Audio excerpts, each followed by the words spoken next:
to let you know I can really shake 'em down.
This is going to be a totally different experience. And today we're going to talk about problem solving, and you should have seen the problem solving that was going on in this room when we realized one of the computers didn't have the updated Keynote. This is the kind of thing that happens all the time and is adding to all of our stresses. So today, welcome to Boot Camp 2021, and it's not going to be like any other boot camp. This is a very two-dimensional, flat space. What are we missing? We're missing, as much as it's nice, and thank you, Marilyn, for opening up and getting everyone chatting and trying to recreate that boot camp energy that is so important.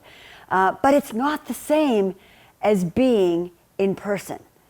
This year, as we know, has been different than anything else. And let's talk about that and how we're going to move forward. So I stole this from Paul Cerignano's wife, Angela. This is, we can complain or we can reframe. I was astounded at the end of 2020 how everybody was just so down on 2020. Now, I get it. There have been people who have been very sick, people who have lost loved ones, people who have died.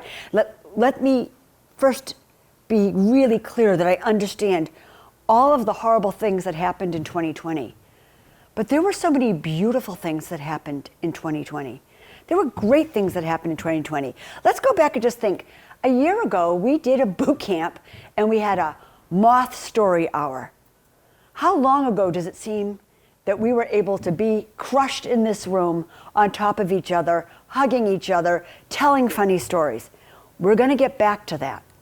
And of course, this was the year of toilet paper, right? This was the year of Whole Foods. This is Whole Foods on March 11th. You could buy flowers and a lot of wine. I'm just bringing you back to what we've been through. Again, it was the year of toilet paper. We talked about trying to find hand sanitizer. Remember all that? We were cutting our own hair. As Paul Mydelsky said, with your kitchen scissors, Linda? Yes, that's my hair. The ones you cut the chicken with? Yeah, we all had to really figure out a way to function in a different way. And there were heroic efforts. Here's my daughter cutting her new husband's hair, my little Instagram. She watched a YouTube video. What could go wrong, right? Everything could go wrong. Joe will never let her cut her hair again, but at least it did it in the time. We made it through. Not everything worked great. All right, so we were really in the middle of an existential crisis. We were wondering back in March if we could sell real estate. What was our future? And I'm going to tell you now, everyone was afraid, and that was normal. We didn't know how to proceed and if we were going to die. Not to mention, where did we stand in real estate? You know how lucky we were in New England? In Michigan and in Pennsylvania, they shut you down. You were non-essential. No one could sell houses or go into houses. Real estate could not be conducted for months. We were so lucky. We had a threat of the registries closing. Do you remember us all calling the governor's office? Remember what we had to go through to make sure that we were essential workers? We were sanitizing our groceries.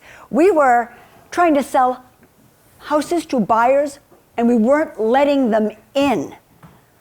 Do you remember that?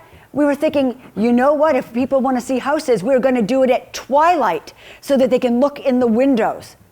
And we were sending all of our sellers off to get an Airbnb for a month because we were afraid to let anyone in the house. We said goodbye to all travel, conferences, weddings. And of course, even more sadly, as the arts went dark, no theater, no music, all those art galleries. It's just, think about all the entertainers.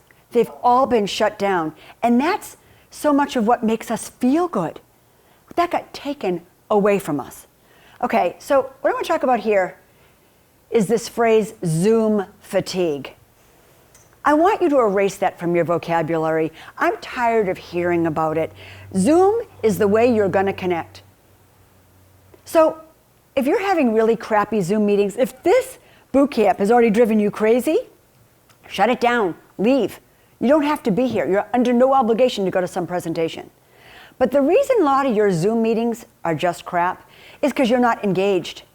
You're texting, you're emailing, you don't really know what's going on. Matter of fact, if you're home right now and you're texting so I can't see you, if you're under the table, taking care of your emails, if you're sneaking away to take a call, don't be at boot camp. That's not what this is about. And if you're having Zoom fatigue, can I suggest that you make that meeting better? That you bring it to the meeting and bring something worthwhile talking about and discussing? It's your responsibility to bring it up. Zoom is the new way we're going to communicate. So this excuses is I'm all zoomed out. No, this is our only chance in this isolation to talk to each other.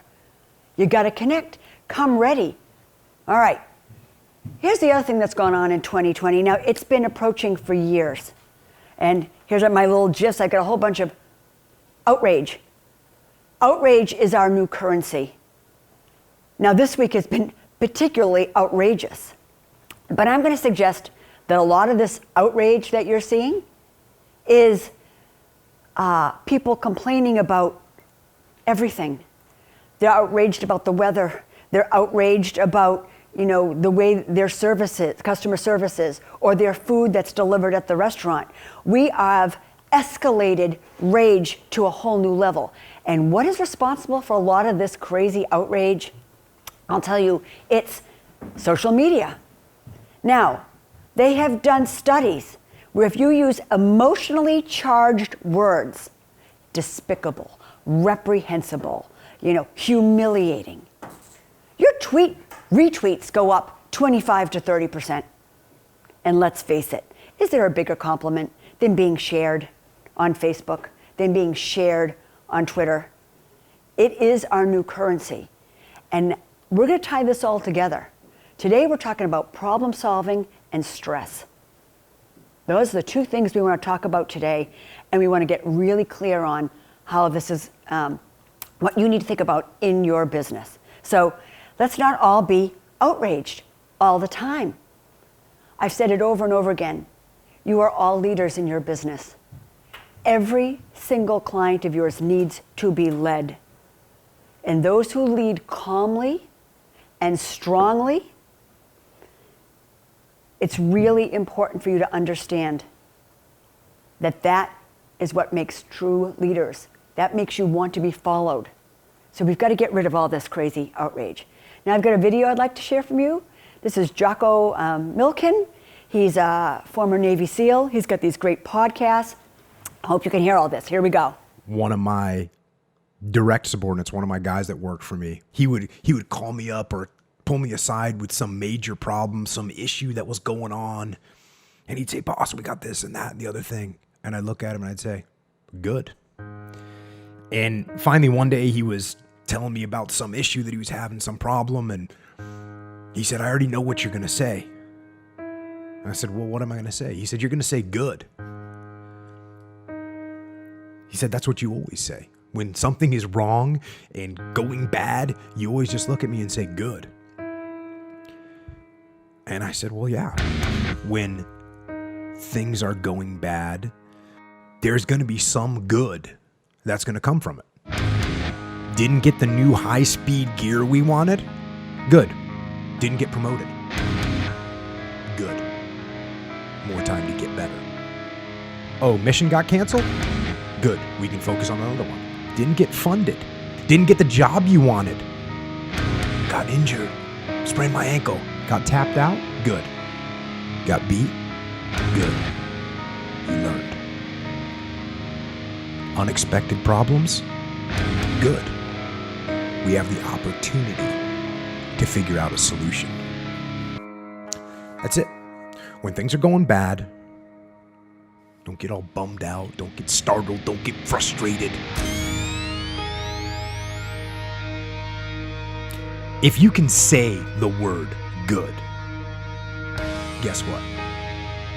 It means you're still alive. It means you're still breathing. And if you're still breathing, well then hell, you still got some fight left in you. So get up, dust off, reload, recalibrate, re-engage, and go out on the attack. So remember that not getting what you want is sometimes a wonderful stroke of luck. Nobody called for COVID. Nobody was looking for a pandemic. Nobody here wanted to be in isolation. But it did create a lot of opportunities. And we have to reframe and not complain. So let's look back at some of the most wonderful things that happened in 2020. This is one of my favorite photos. It's the Barcelona Opera House. Here's a string quartet. And they were charged with, they wanted to broadcast this, but they had two issues. First of all, just like my teeny tiny studio audience here today, it's hard to perform to nobody. They put living plants in the seats, which also helped their acoustics. They made it a joyful experience, which otherwise could have been empty and void. The human ingenuity in these things are magnificent. Anybody saw what the Kowloon was doing up on Route 1? Yes, for a lot of us, that's where we went after prom, out to the Kowloon. They stacked up a bunch of freight trailers and created a drive-in and kept their restaurant open. Here you can see that they're playing E.T. They brought families together. It made us think differently. So, how many Christmas parades and Christmas strolls were canceled? Not in Wells, Maine. They did a reverse parade. Everybody lined up that was supposed to be in the parade along the streets. They had the band lined up along the sidewalk. They had, I love how the sheriff here is Scrooge. That is a really good, iconic little move there. And then the cars drove up and down the street. They were undaunted. And for you, those of you who know me, Mary and I have named our condominium Undaunted. Our Wi-Fi service is Undaunted. Every time I have a chance to use a fun word, we are undaunted. And that's the way we had to come across in 2020. So a lot of you have seen this, but I thought it just capsulized where we were. Ready? Not everything is canceled. Sunshine is not canceled. Love is not canceled. Relationships are not canceled. Reading is not canceled. Devotion is not canceled. Music is not canceled. Dancing is not canceled. Imagination is not canceled. Kindness is not canceled. Hope is not canceled. Okay. People turned lemons into lemonade. Okay, you know that I love to show off my daughter and my new son-in-law, Catherine and Joe. Well, Joe's a runner, and last year when he got married in November, his goal was to run 1,000 miles by his wedding day. Now, Joe's on the road. He spends a lot of time on airplanes, and 1,000 miles when you're traveling a lot, you're in Berlin or you're going to Minnesota from California, takes away. But he hit 1,500 miles this year. That's a big deal. He said, I never would have been able to do that had it not been for COVID. Now, I'm going to tell you about a really depressing article I read in the New York Times. The New York Times had a piece going, listen, this is probably late fall. For those of you who have been waiting to finish that craft project, for those of you who've been waiting to build something, for those of you who've been wanting to write something, create the podcast, it went on and on. If you haven't done it by now, you're never going to do it. I thought that was so depressing. Guys, we're really only halfway through COVID. There is still time to get the things done you want to get done in your business and personally. How many gorgeous gardens were out there this year? I was at a garden center. You couldn't get a begonia by the end of May. And I said to the woman in the nursery, what's going on? This place is empty. She said, we've got people coming in here who have never gardened in their life before. They're asking for the kind of plants that come back the next year. They didn't even know the words, for a perennial plant. And there were gorgeous gardens everywhere. Did you notice all the Christmas lights this year?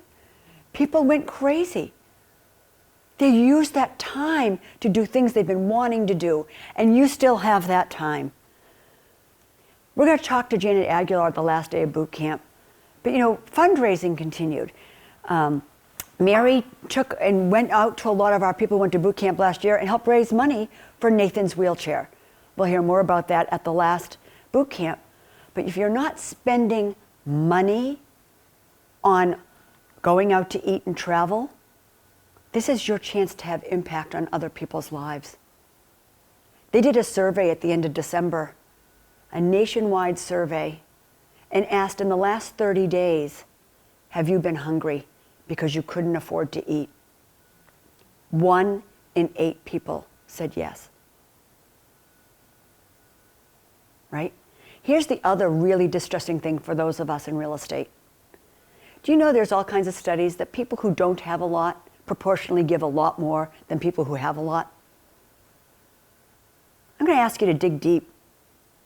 I see the kind of checks that are cut out of our office. Can we support housing families or your favorite charity? Can you make a bigger donation to the food pantry? Everybody here can. We're really lucky. I don't think anyone in this call has gone hungry in the last 30 days. This is our chance to give back. And again, make impact. We couldn't have our top producer retreat. It's a bummer, right? We love hugging all of our agents. But what was great? We put together these little baskets of flowers and champagne and chocolate, and we delivered them to our agents. I got to be with my people. I saw people on their porch. I waved at them through windows. Katja, I think, is here. I think I met her in a parking lot because she was on the go. But I got to see her. Are you seeing your peeps? Go out and see your people. They want to see you. We are craving being with the people. Thank you, Bija, for organizing our kayaking in Concord and Lexington. What a ball we had on a perfect summer night. Something we might not have done otherwise. We're thinking, what can we do? It's forced us to think about activities that are outside. We visited the monuments of Concord and Lexington. We brought picnic lunches. We had our masks on when we got out of the boats. It was perfect. What are you doing to connect with people and create those perfect experiences that are a little unusual? All right, so I love to talk about my family. The redhead on the right is my sister Laura. That's Ramsey's mom. And she's a school teacher. Hats off to every school teacher, medical worker, the things that people working, but school teachers trying to do remote learning, and all of the parents who've now become homeschool parents, it has been hugely challenging and adding to our stress. My sister had a little fundraiser because she was trying to figure out at the end of August how she could get, her students together. So she put this together saying she's returning from March 17th, the last time, and she says, we want our scholars, she always refers to her students as scholars. We want our scholars to be able to be as safe and healthy as possible, so we're seeking funds to purchase camp chairs so that we can do much of our learning outside. We are calling this Learning Safely Outside, the Chair Project, because calling it Keeping Our Bottoms Clean and Dry While We Try Not to Catch COVID had an odd ring to it. There's two things she did there. One is she made you laugh. I read that and you have to donate, right?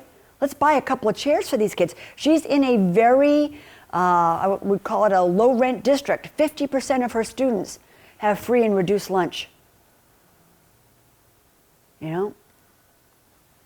Here's one of my favorite photos that was up on Discussions just last week. Our own Bill Butler's birthday. Bill's on the right, for those of you who don't know him.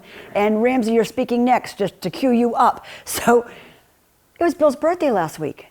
And a lot of us, think it's freezing cold outside. What the hell, But no, they decide to have their own private party outside by the fire pit.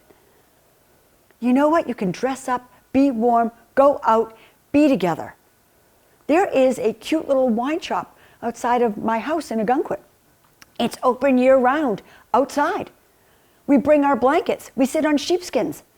There are ways to do this. And by the way, let me tell you now, when Bill's turning 85, you know what one birthday he's going to remember? He's going to remember when he was celebrating outside in the middle of December on a freezing cold day. That is creating memories because we're doing different things. You're not sitting at the bar. It could have been one of many, having a drink with Ramsey at the bar things, but it wasn't. It became special. So Ramsey, you're up. So I do want to add, first of all, that that was very fun, but it was the first time I took a bath in about 2 years because my feet were so frozen. I wore the wrong shoes that day. But it was worth it, Bill. Happy birthday. So I'm going to be speaking a little bit longer in the last boot camp of the year. It's going to be about the micro and macroeconomics of how interest rates, how inflation, and how that's really going to affect the Boston and the surrounding area market. But today is a little bit more fun, and it's a little bit shorter as well. It's simply, what is your lobster boat?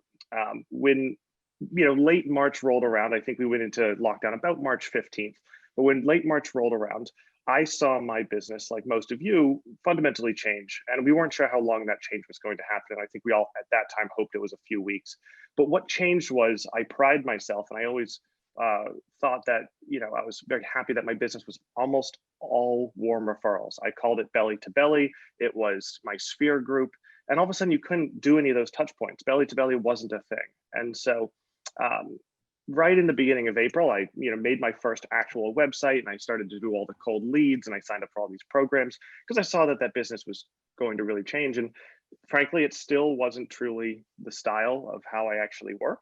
And so because of that, I started to think about what skill sets do I have and what passions do I have that I can start to really push. And so the biggest thing in my life, this thing that I did all summer, the reason that I'm still sane today is because I have a small boat and I have a lobster license, and I go out 3 or 4 times a week and I go lobstering. It is my favorite thing I do all summer. And then what I've started to learn is that I can start to leverage that. With Masks On, I started to bring out some of my sphere group and some of my clients, started to do Facebook raffles where we're giving away lobsters to those clients. This spring, we're doing a whole new piece where I'm going to be bringing out a lot more people. And so the whole point of this here is it's not about a lobster boat. It's not about anything like that. It's about what is the 1 or 2 things in your life that make you interesting, one of the things that you just enjoy more than anything else. And also something that, when you wake up in the morning, you're going to really enjoy doing it. I can leverage a lobster boat for the rest of my life because I enjoy being out there. And we all have those things. And Linda, I'm not sure if you could pull those slides back up for the next section here. But, there's a million things in this company, and every single person in this company has something that is fundamentally interesting about them. And so I wanted to pull the first one here. These people don't know they're being highlighted today, but I think Ann Mann probably gives more than she gets, but she also gets a lot for how much she gives. And so the point of that is Ann will give you everything that she has, but she has such a strong impact in the community. I guarantee she gets more business from it.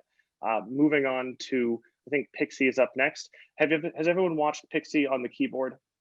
Or the piano, I should say, for her. Watching her videos is wonderful. I know she's a piano teacher. I know that she has a whole, connection in the community through this, which is unbelievable. But this is a skill set that I frankly didn't even know she had until COVID started. Moving on to Greg. I think that everyone should know Greg and his barbecue at this point. And I know he's also doing our company event in August of 2021.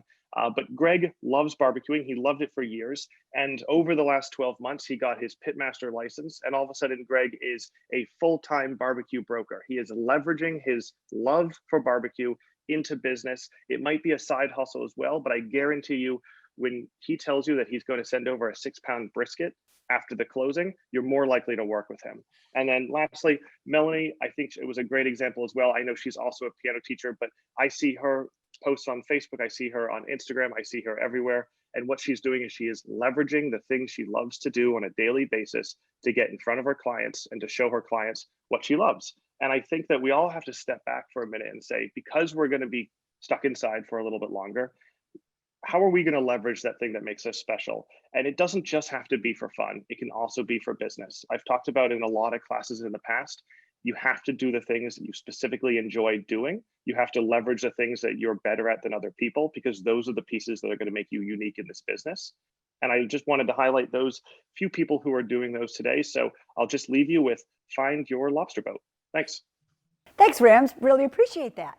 All right, so it is time to stop making excuses and start making changes. Now, a couple of years ago at boot camp, we talked about atomic habits. I did a whole class on it. We don't have time to do it, but I'm just going to show you one example. Preparing yourself by making something happen. When something happens, I do something else, is a terrific way to make change in your life, to get into better habits. And I'm going to give you some concrete examples right now that all of us can relate to right out of Atomic Habits. Ready? So exercise. When I see a set of stairs, I'll take them instead of using the elevator. Easy to implement. Social skills. When I walk into a party, I will introduce myself to someone I don't know yet. Finances. When I want to buy something over $100, I will wait 24 hours before purchasing. Healthy eating. When I serve myself a meal, I will always put veggies on my plate first. Minimalism. When I buy a new item, I will give something away. One in, one out.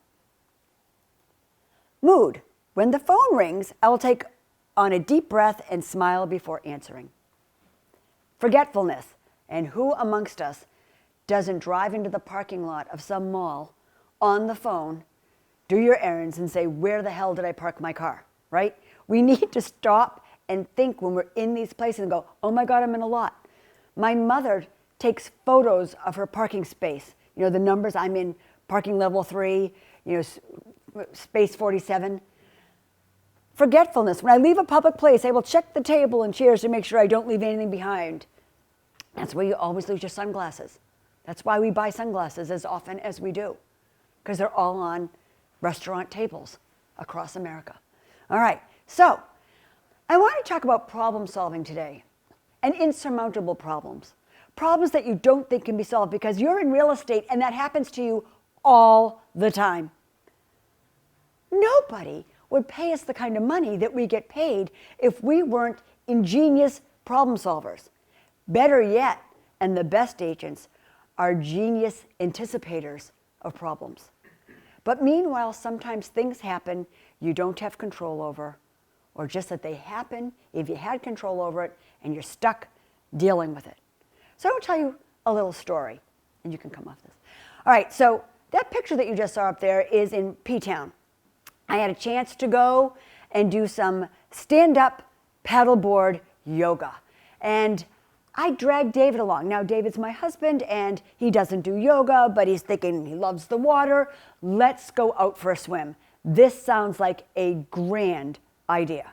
So we get there, and I've got my sunglasses on, and he's got his sunglasses on, his brand new prescription, the kind that have bifocals, I don't know, progressives they call them, they turn into sunglasses. How much money can you spend on glasses? That's what David's glasses were. I just want to set this story up. So the instructor says to us, you've got sunglasses on, you might want to take those off before you go do stand-up paddleboard yoga. And we think, sure. I said, no, I'm going to leave mine on because these are the drugstore kind, because I buy cheapy ones because I keep losing them, right? I totally get that. David says, I can't see without it. So we're way out at sea, like you see here. And David has really never even been on a paddleboard before. He gets up on the paddleboard way out and he falls over. His glasses go falling off his face, but no, David, he catches them as he goes into the water. Magnificent. So then he puts them back on his face, and the old habits never die. What do you do when you come up out of the water? And you wipe your face. And then he wiped his glasses right off into the bottom of the deep blue sea. All right, so he decides he's not doing paddleboard yoga. He says, I'm just playing on the paddleboard. I go ahead and do my yoga. I'm falling off. I'm getting wet. I'm having a good time. And at the end of this, David said, I spent the hour thinking about it. Don't worry. We're going to come back and get my glasses at low tide. And I'm thinking, he's out of his ever-loving mind. There's no freaking way we're ever going to find these glasses. The seaweed, all the stuff out. So when he says that, I had just, for some reason, looked up and gone, we're between the 6th and 7th pier, and we're in front of this house. Like, I knew our coordinates for where these glasses would be. So sure enough, I go home, we have lunch, and he wants to come back in the afternoon at low tide. And I'm looking at this sand that goes out for, way out in P-Town. That goes way out, it's hundreds of yards. I thought, we're never going to get these. So I have a plan. We're going to walk in a grid. We are going to line up in a grid and do this. David said, I don't think I need a grid, because as I'm thinking about it, I know what I'm looking for. I'm looking for 2 parallel lines. He's an artist, a builder. He gets it. I'm looking for just 2 thin parallel lines.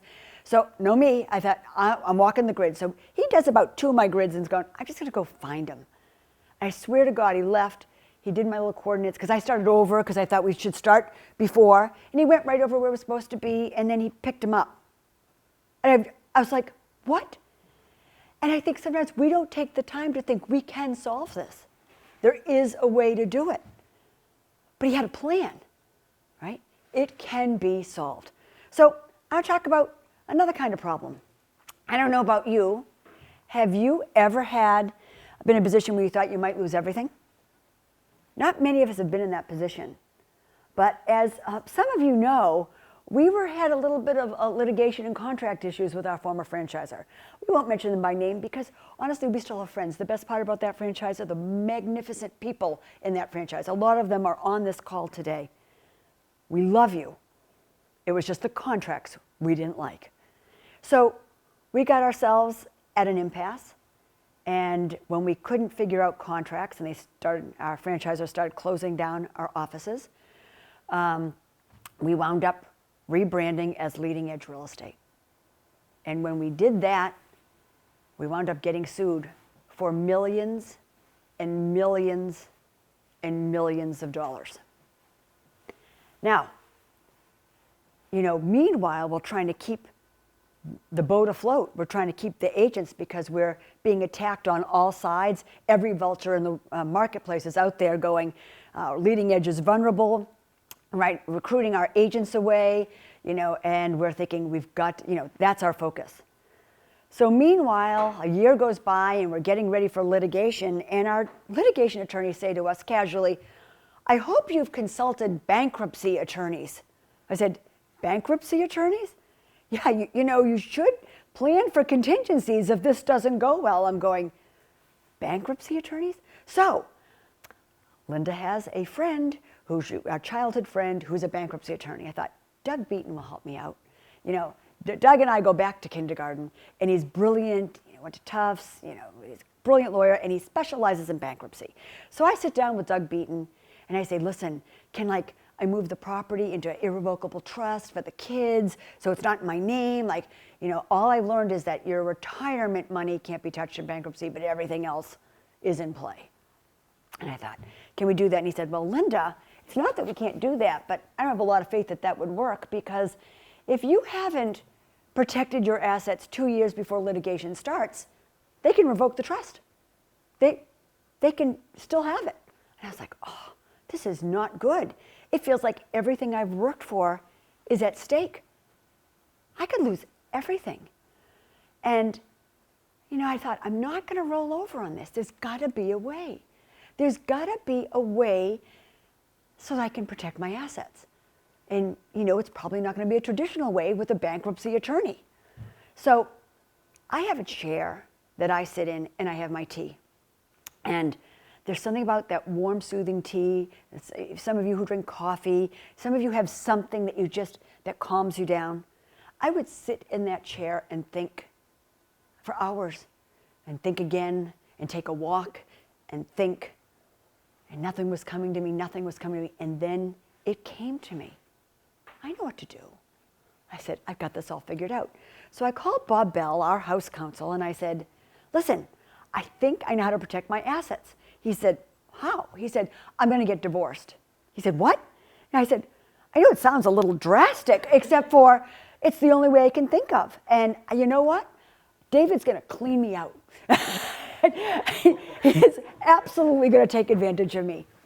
So he said, I don't think that's going to fly. So he had a fancy pants divorce attorney that he called in Boston. And I get a call back going, you know, Linda, apparently you would not be the first person to think to do that. And I said, okay. Now, for those of you, I'm not recommending this. It's wicked easy to get divorced. Apparently, you could just go online and download the separation agreement, the financial forms. I wasted 3 days of my life. I worked out an agreement with David where I could still get to use the house in Ogunquit for so many weeks a year. You know, this is how much I'm going to pay him out of, you know, our salary, all of these kind of things so that he would have almost everything. Bob said, that looks great on paper, Linda, but these people hate you. They're going to spy on you. They're going to figure out this is a sham divorce, that you and David are still together. I said, oh, I've thought about that. For those of you who don't know Ogunquit, which is very, let's say, gay-friendly, LGBTQ-friendly, totally accepting, I said, he's got the house in Ogunquit. Of course I'm going to be with him. He's gay now. So this is all going to work out. So that's, you know, there are ways to think about this. So meanwhile, we talked to the litigators and they said, listen, you don't need to get divorced now. Let's see how the trial goes, because you can do this immediately. You just have to walk into court, divide the assets, they could be gone. So it turns out the last day at closing arguments, we could just see that the judge was just not buying their side's case. And the next day I wrote to our attorneys and said, should I file the papers? He said, no, I don't think you need to worry about it. And we never had to worry about it. And for those of you who don't know, we won the case, and it was a good day. But to go around, there's a lot of stress involved there. I will also tell you, we have a lot of bad habits for dealing with stress. I love my glass of wine, but on weekends or when I'm out with people, I can't tell you how many times Mary would say, it's Tuesday, you're having a glass of wine, Linda? Even though I was exercising things, I don't think I was taking care of myself. I'd like to go back and replay that and take care of myself even that much better, even when you're stressed and you're running a company. I know how busy everyone is. There are better ways, and we're going to talk about that right now. So a lot of you suffer from this toxic productivity, that you're guilt-ridden if you're not working like a mad person. Every minute off means you're not looking for business or taking care of business. And you carry it around. And we have such goals for production, for volume, for how many sales we can do, that we're losing sight of taking care of ourselves. And I want to talk about the toll that is taking on you without COVID, without the other stressors in this market. And these are things you really need to think about. All right, next. So we have this unhealthy compulsion to work and an inability to switch it off. The pandemic hasn't made workaholics of all of us, as Netflix swelling numbers attest, yet the fact that many of us are busy as ever, even when theoretically this time offered us a chance to reconsider our own priorities in life, seems like a toxic waste. And I'm not going to talk about work-life balance. I'm going to talk about stress and what it's doing to you. So burnout's a real thing. They've studied burnout in a lot of settings. They're just starting to study professional burnout. What is burnout? What's some definitions of what burnout is? And a lot of you are feeling it. A lot of you are already have symptoms of burnout, but you're ignoring them. All right, emotional exhaustion. You know that feeling when you've just been doing too much for too long? I need a break. I've been working nonstop. I have so many clients who have needs. Matter of fact, we're taking care of so many people. A lot of you are not just taking care of your clients, you're taking care of family. And you've got big projects going on. There's a lot going on in your life. And I have a dear friend who happens to be in the audience who sometimes I say, I think you're stressed, Mary. And she says, no, things are going well. I'm having the year of my life, all these things. I don't know why I got shingles. Right? How can that happen? Because sometimes the stress is not necessarily a bad thing. It's just that we're keeping our adrenaline flowing so high for so long that your body starts to react, right? Sometimes you have this decreased sense of accomplishment, like, I don't care anymore. It's successful. I don't care. I don't need to do it anymore. You start to just feel worn down. You give up a little bit. And then, of course, you get that brain fog. You know, that I'm losing clarity. I'm exhausted. It happens to all, and it's happening in COVID more than ever. So we're in the perfect storm for burnout. Emotional exhaustion is closely linked to adverse effects on our relationships, health, and work. Your relationships in this business are your clients, your family, everyone, right? But your health is the one we ignore. We're all so busy taking care of everybody else. We give. Our clients are needy. They're very needy. I was thinking today about when you put a house on the market. Sometimes there's much work going in before you ever list it. You're the general contractor. You're refreshing kitchens and baths. You're helping people move out. You're helping them. There's just so many tasks to be done before it even comes time to sell anything.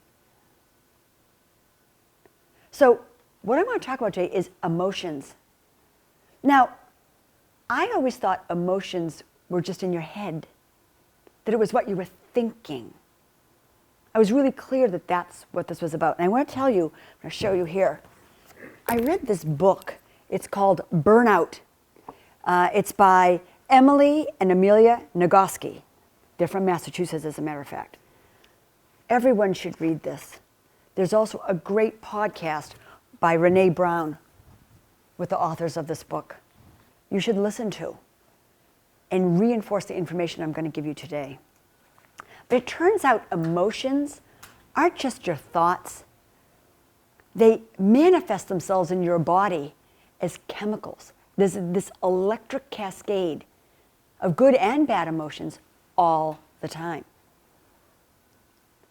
All that outrage, all that sadness, all that stress from clients or homeschooling is manifesting itself in your body involuntarily. You can't stop it. The minute you're feeling something, it's hitting the hormones and all the chemicals in your body. So, what Emily and Amelia talk about is the cycle of emotions. And I want you to understand this because I didn't ever look at it this way. We all can identify the beginning of an emotion. Someone set you off. Someone created great joy in your life. We all can identify the beginning of it. And then in the middle, we're experiencing it in the middle. What happens to so many emotions is we never complete the cycle and it stays in our body. There's an end to every emotion. It's an end signaling those chemicals and hormones to go off in your body. And what I want to explain is it's like a tunnel. You need to make sure that every stress, good or bad, gets through the tunnel. Or it starts to get into your body. And this is what happens. So first of all, I know we all like to think that we are rational human beings who on occasion feel things. When the fact is we are very emotional human beings who occasionally think. It's just the way it is, whether we realize it or not. Remember, I've said this before, that there's no decisions, there's no words in your brain. The part of your brain that makes decisions, there's no words in it. It is only emotions. Decisions are emotional. And remember, this doesn't just apply to you, it's also going on with all of your clients and family all the time. So, what are the stressors? We all know what the stressors are, right? So the stressors activate the stress response in your body. It is a chemical stew, designed to protect you. We're going to talk about fight and flight in a minute. But what are these stressors? So the big ones, the external ones are always, finances, work, family, relationships, all those things go on and on. Internal things might be trauma, grief. But there's so much stress caused by comparison. Oh, their kids got into a better school than my kids. Oh, they have nicer countertops than we do. We do it all day long. We compare. And every time we do that, we release stress because we're inadequate. We're not quite good enough. Somebody else in my office sold more houses, had more listings. We do it to ourselves all the time. And it's killing us. Really. So, listen to your body. It's smarter than you, all right? So, your cardiovascular system is prepared for stress. We're made for stress. We're made, everyone uses the fight or flight, the being chased by the lions or whatever it is that you're, doing. But you have all the stress. So your body pumps all this blood through your veins at this high rush. And it's supposed to happen, and we're built for it to happen for about 10 minutes. The problem is we're piling on so much stress, and we're not letting that emotion get through the tunnel that it stays in our system. It doesn't degrade. We don't get to a relaxation point. So it builds up.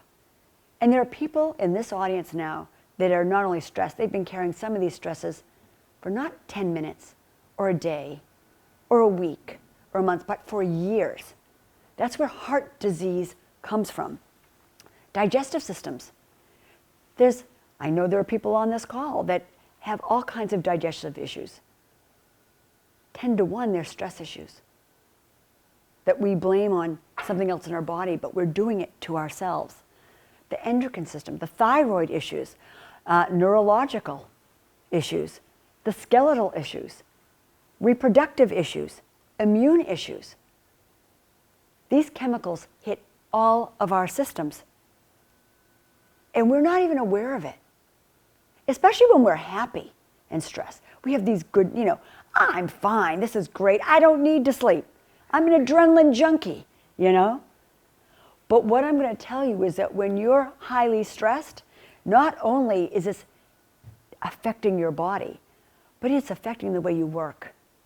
It's affecting your clarity, your inability to really focus and solve problems because you're stressed. So good news is I'm going to give you 7 ways to de-stress and to get that emotion through the tunnel.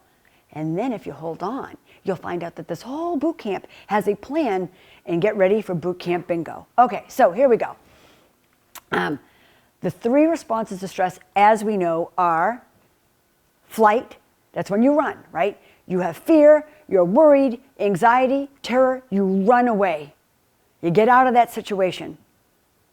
I won't get into political events, but there were people running away and there were people running towards it, and those are the people ready to fight. They're irritated. They have a lot of annoyance. They're frustrated. They're angry. There's rage again, right? They want to destroy the threat. Remind you of anything recently in the news? But we're trying to destroy the threat all the time in our transactions. There's a lot of bullies in a transaction.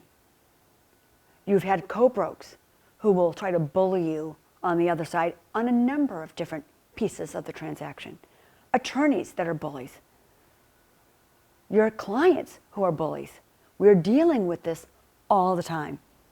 So, but here's the thing we don't think about. We always think about two choices, fight or flight. But the other one is total paralysis. People get stuck. They freeze, right? So we feel too slow to run, we can't run away from this, and too weak to fight, so we slam on the brakes. When does this happen, right? Let's talk about indecision, because this is a big part of our business that we have to deal with all the time, and there's only one way to solve it. Indecision, what are the indecisions? Like, how many people have had someone who's going to put their house on in the spring, and then it's summer, and then it's fall, and then we're going to go on next year? How many people have walked around with buyers who couldn't buy for 18 months or longer? That indecision. How many of you should be joining Leading Edge, but you're afraid? When people freeze, there's no unsticking them until you've dealt with what they're afraid of. And that good agents, highly skilled agents, know how to get people off the fence, know how to make them comfortable, address their concerns about going on the market, figure out easy ways to solve that. You know, we just announced our new Leading Edge Go service. Our service to move you, to fix your house, to take care of all of those things. Everyone needs that in their back pocket in this industry at every moment. So, here's the kind of crappy news is removing the stresses does not mean the stress cycle is complete. I'm saying here that just because the problem's gone, the emotion is not gone out of your body. What do I mean by that? I mean, by the way, your body does not know, right? Your body is unaware that you've filed your taxes on October 15th, that it's finally done. You've been stressing about it all summer. Your body doesn't know that you resolved that appraisal nightmare.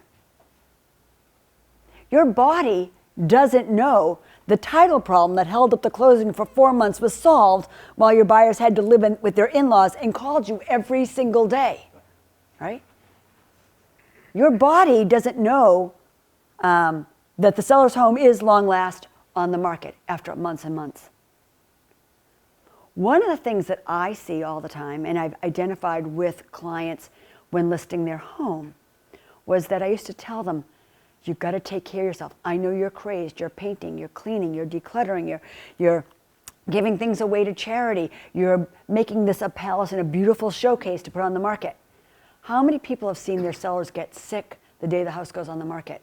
It's like, they were probably sick all along, but we've been ignoring it, right? What happens is they didn't drain off the stress. It continues to accumulate in their body until you end the stress cycle. You need to tell your body that it is safe. So, by the way, I'm not advocating a stress-free life, because if I was, you should all get out of real estate right away and go be a Tibetan monk or go join some ashram, because this life is extraordinarily stressful. It is for adrenaline junkies. It's for people who love the action, but you've got to take care of yourself.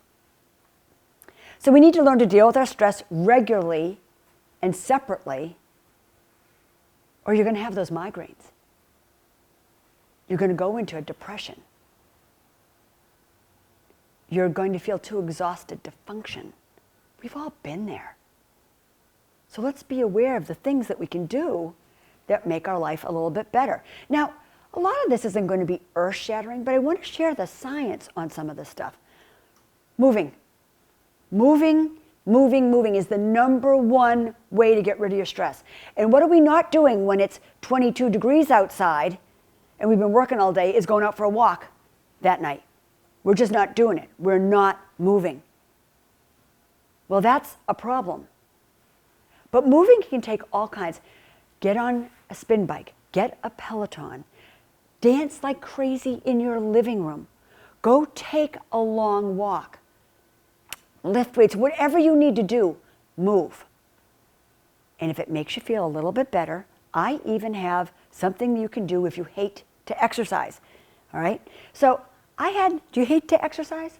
I had a yoga instructor that used to put us on the mat.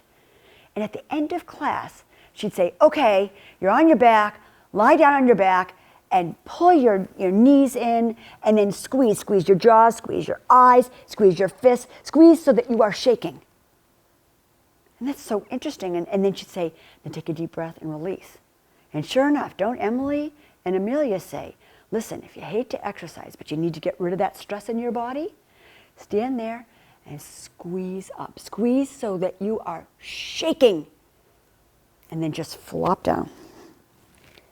If you do that a few times, you want to hear the great news? That is equivalent to jogging a couple of miles.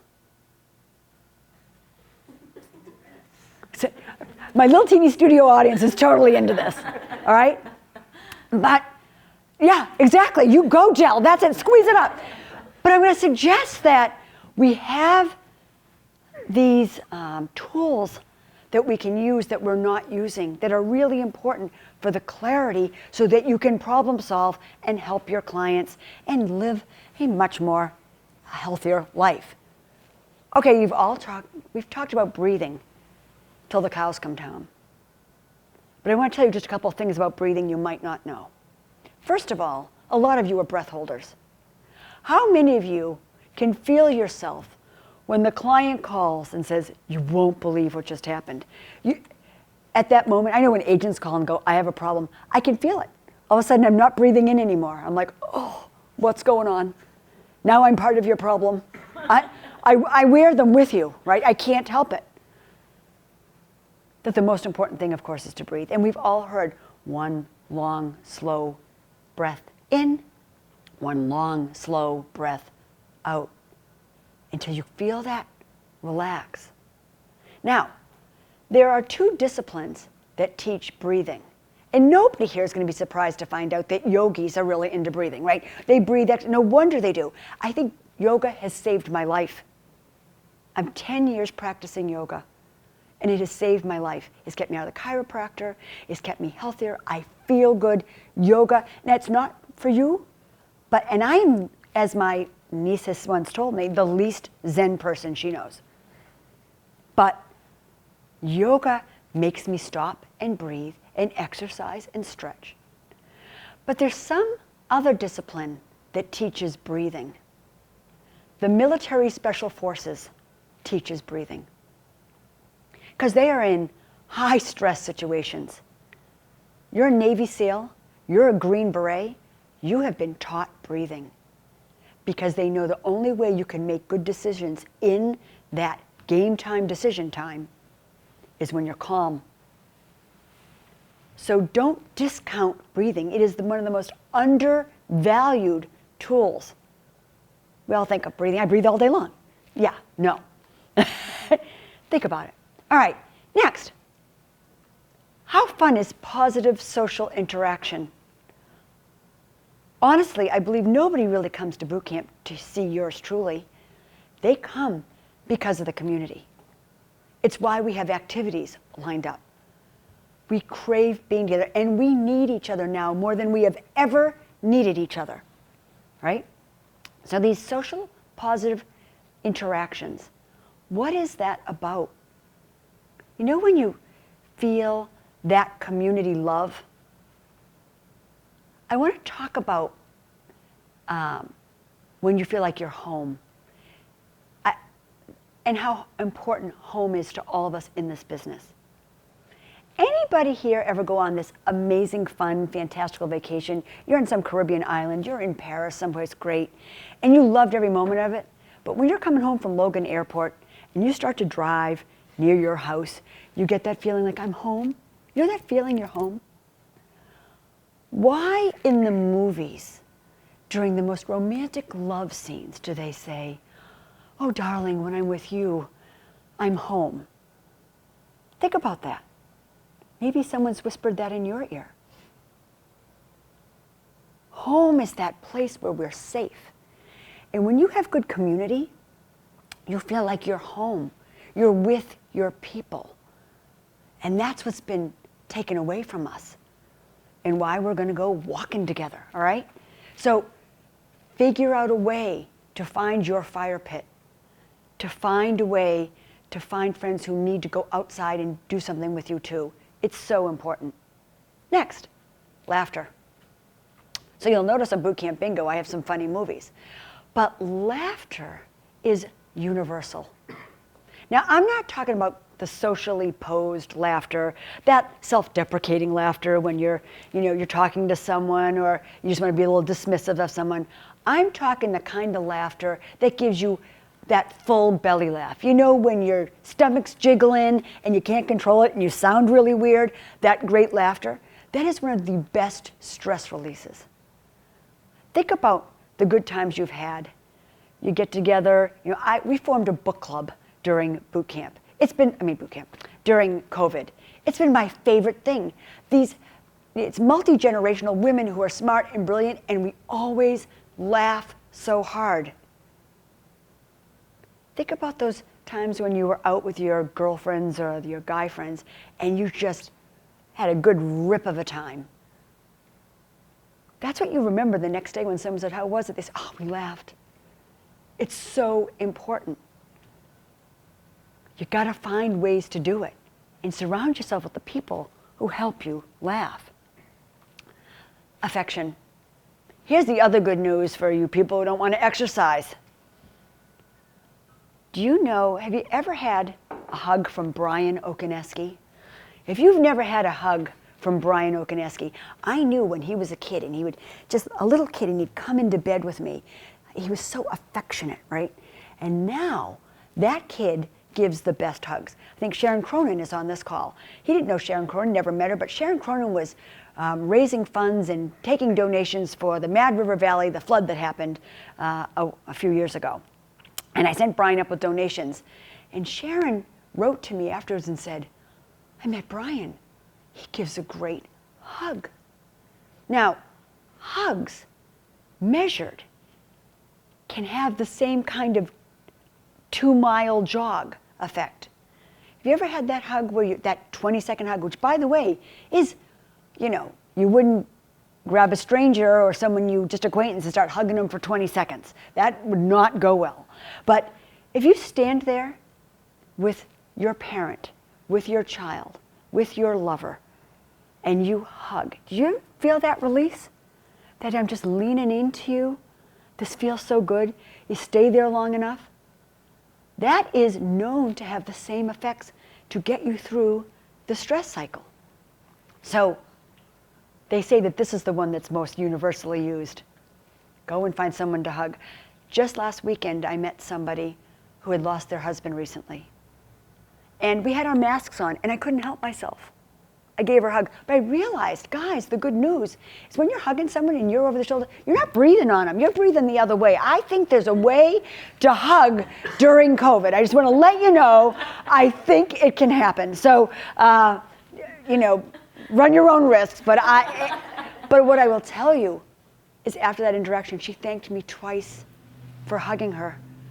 We are missing the human touch of others. A good old cry. This is not usually my thing. I'm not a crier, but I know for some people this works. They said a good old cry is fantastic if while you're crying, you're focusing on the crying and not on the issue that causes the crying. Just that I'm going to get this out, let the waterworks go. It really can be very healthy. If the whole time you're worried about the grief, the loss, what's upsetting you, this is not the method. But if done with, I'm just going to release, let the tears flow, you can find a lot of satisfaction in that. And then lastly, creative expression. Now, there's a theory of energy, and for all of you can remember your senior year physics class, where energy can be transformed, transformed, but it cannot be created or destroyed, right? Energy moves. And the theory behind this creative expression is that when you're stressed out and you've got some creativity, you can transfer that energy into a project. I think of Nancy Pilata baking those amazing cakes, right? I think about people who want to build something, people who want to write something, people who want to do a blog post. There's a million ways to go dance, to do something that creative. The story they tell is of a mother who lost their son, and she was a dancer. And she said what saved her life was she choreographed a dance to her son. It wasn't the dancing. It was the thinking about paying tribute to him outside. So think about your creative expression. What can you do to get that release? So let's see. So that takes us to what boot camp is really all about. So we're doing boot camp bingo. And boot camp bingo is for everybody here. And by the way, some people on this call are lenders. They're not in the business per se. You can adapt these activities to what would work for you. But I want to go through every single square in boot camp bingo because my goal here is to have everyone black out. You know what that means? You do every single square. This is actually, if you're going to get anything out of boot camp, it's not listening to yours truly. It is doing this. And some of you are a little bit competitive. Some of you won't be outdone. I love that about you. It is the reason you're so successful in real estate. So let's talk about what is on the boot camp bingo board. Well, this is not in a calendar. We do have a boot camp calendar of events, but this is how you, of course, can get your, chalk off your squares. So the first is practice the listing presentation. Everybody needs to practice. Practice on a friend, practice on a family member. There's so many good things about it. First, they're going to know you're in the business and that you know what you're doing. We see a lot of referrals happen from this because people don't realize, I never thought of it that way. Not to mention the leading edge listing presentation is not like that self-promotional jerk crap, we're awesome kind of listing presentation. It is truly all about the client, right? And people love it. So use it. Get better at it. Get questions. Figure out what objections you might need to handle. Figure out where you tripped up. Ask for honest feedback. Everyone can do that. That's going to be fun. Send 10 handwritten notes. Let's reach out to people. Easy. Next Tuesday, we're walking the Charles. We picked 4 o'clock, so it would be twilight. You'll be able to see Cambridge and Boston.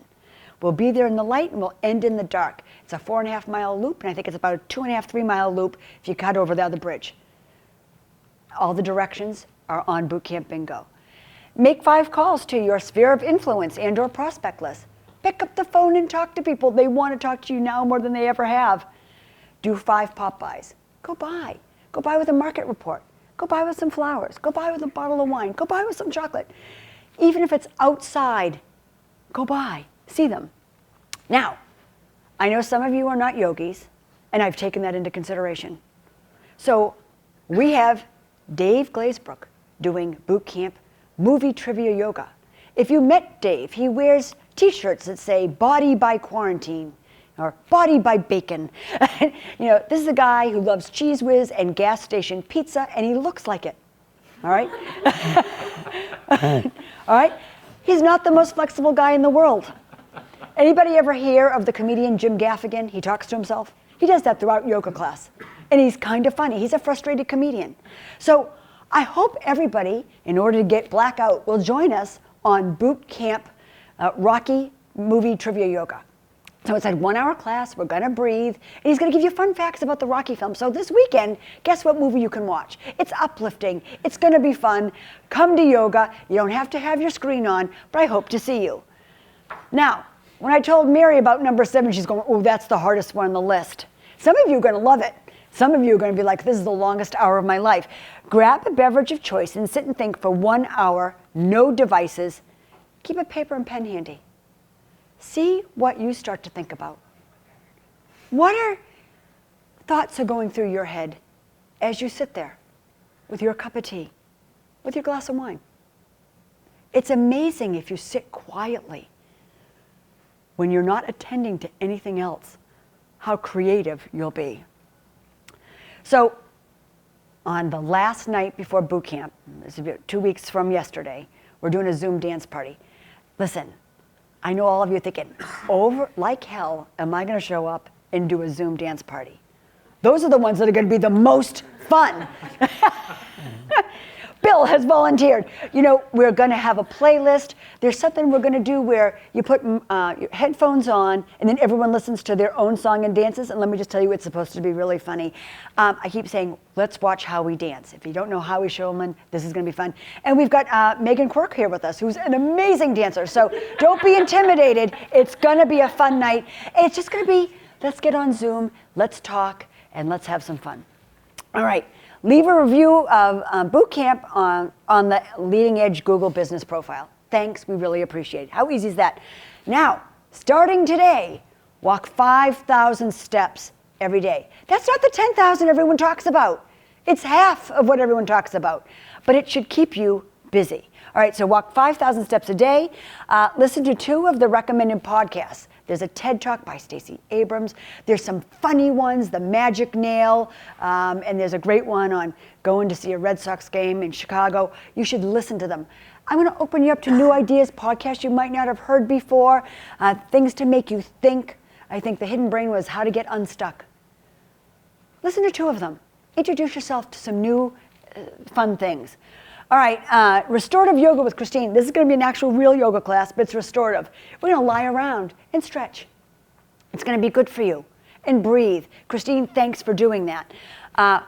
I've put up, I think, 4 funny movies. Now, I know I'm old, and they're old movies, but I promise you they're funny. There isn't anyone that can't sit through The Birdcage and laugh, or A Fish Named Wanda and laugh, right? These movies are classic. One of my favorites, and my family's favorite, all my kids watch it over and over, is What's Up, Doc? It's from the 70s with Barbara Streisand. It's hysterical. And do not be daunted by the one I put up, which is a French subtitle film, because it's hysterical and the premise is awesome. So you can look that up. Let's see.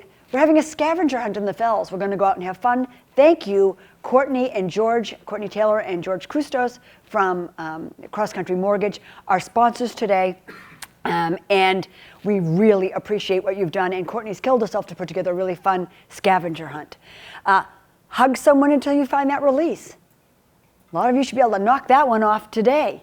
Let's see. Walk Horn Pond. Bring your dog. Borrow a dog. Come to Horn Pond, all right? And walk around with us. It's really just to be out there together. It's an 8 a.m. We've done these at different times a day. And by the way, yours truly, the busiest time of my year is boot camp. This is my stress level and Bianca's stress level. But guess what? We're doing all the activities. If I can find time, anybody can. Check in on someone who lives alone. Get 8 hours of sleep for at least 10 days during boot camp. Can you do that? I think there's 14 or 15 nights. 10 days, commit to having good night's sleep. Look at, Ethan looks a little concerned about that one. Gotta do it, gotta do it. Shoot a quick video about who you are, what you do, and what markets you serve, and post on social media. You gotta hashtag @LindaOBootcamp. Donate to a food pantry or housing families. Update your listing collateral as needed for 2021. I'm telling you, just because it worked 6 months ago, there are updates that you'll be glad you sat and looked at it and got it fresh and ready for the new year. Leave a review of Boot Camp on the Leading Edge Facebook page. Thanks, guys. Breathe long, slow breaths for 2 minutes each day during boot camp. The first time I did that years ago, Bill Butler declared that the longest 2 minutes of his life every day, but it is a great habit to get into. Practice the buyer presentation on a friend. Add 30 people to your database, name, email, phone number, and address. So what is Boot Camp Bingo? It's all the things you need to be doing in your business. It's all the ways to take good care of yourself. If you black out and you do all of these, you are a winner, a true winner for yourself. Have fun. Now you're all part of the Facebook page. You can post your wins when you win. So here's how it goes. You know, by the way, we have prizes. The first 100 people, only because we only have 100 Yetis, get a beautiful navy blue Boot Camp 20-ounce tumbler Yeti. So everybody, you know, be the first 100, get that. And then we have another prize if you get the Four Corners. The Four Corners is a postcard campaign, 250 pieces, paid for Leading Edge, for Leading Edge agents. I know if you're not at Leading Edge yet, you'll just have to wait till you join to get it. Sorry. All right, next. If you actually black out and get everything, we have a couple of prizes. Everybody who blacks out, I hope I spend all year long doing this. Everybody who blacks out, I'm going to do a video with you. You know the great thing about doing a video with me is I get to talk about you and say the great things about you that you can't say about yourself. So I'm looking forward to that. You know, just having a short, like 30, 45-second video, we can, no more than 2 minutes, where we can get together safely outside and shoot a video. Everybody who blacks out not only gets that, oh, by the way, I'm doing that for people at Leading Edge. I'm not promoting your business if you're someplace else. You just got to join. But anyway, just simply what you got to do. And again, of anyone at Leading Edge who blacks out is going to be put in a drawing, and we're going to do one of those really fancy pants, expensive, it would cost you thousands of dollars to do lifestyle videos. So you'd be entered into that drawing. So as we get into a close, Dawn, I know, how ridiculous do I look? I look absolutely ridiculous, but you know what? I'm warm, and those boots from LL Bean keep my feet so toasty. Ramsey, that's all you need, when you go visit Bill Butler next time. Let's get out there and enjoy the cold. The secret to living well and living longer is eat half, walk double, laugh triple, and love without measure. If you don't want to burn out, stop living like you're on fire. I can't wait to hug you all. And with that, we're going to for those of you who missed the video, here we go again. Next week, Elaine Howley, the ice swimmer and marathon swimmer, is going to be here. She's going to talk about getting outside of your box. And she's got some great things to share. We're going to talk about inspiration, and we're going to sneak in a little bit of real estate stuff. So with that, here we go. See you soon, guys.